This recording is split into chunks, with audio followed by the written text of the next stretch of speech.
We're going to replace the battery on the LiftMaster 877 Max. So the keypad battery is dead.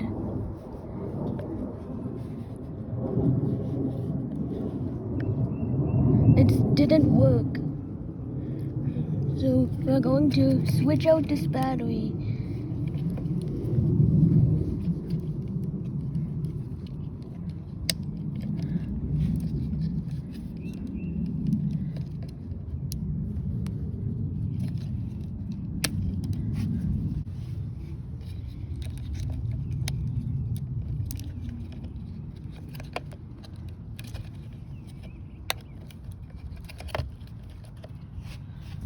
Okay, so the new battery is in right now, but we lost the cover. It is out on the grass somewhere where we can't find it, but we're going to test it.